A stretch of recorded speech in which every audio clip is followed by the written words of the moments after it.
নেপাল তিব্বত সীমান্তে আকস্মিক বন্যা ও ভূমিধসে অন্তত ৯৮ জন নিহত এবং প্রায় ৪০০ মানুষ নিখোঁজ হয়েছেন।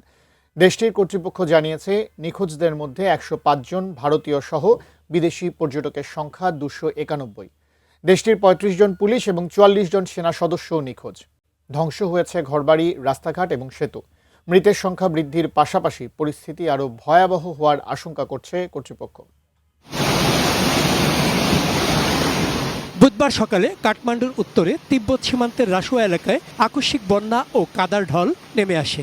লোকজন সতর্ক হওয়া বা সরে যাওয়ার আগেই কাদা পানির তীব্র স্রোত তাদের ডুবিয়ে দেয়। সাজানো গোছানো শান্ত জনপদে একটি রৌদ্রোজ্জ্বল সকাল মুহূর্তে পরিণত হয় বিভীষিকাময় দুঃস্বপ্নে।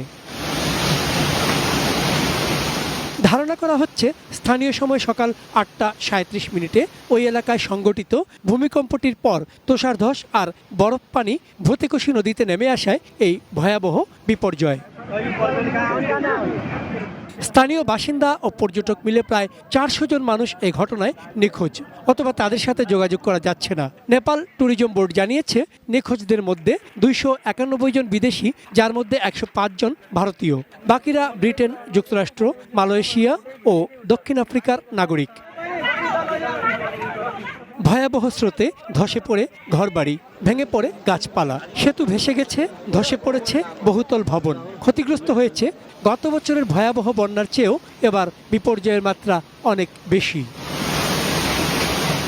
চন্দন পাল, ডেস্ক রিপোর্ট, এটিএন নিউজ।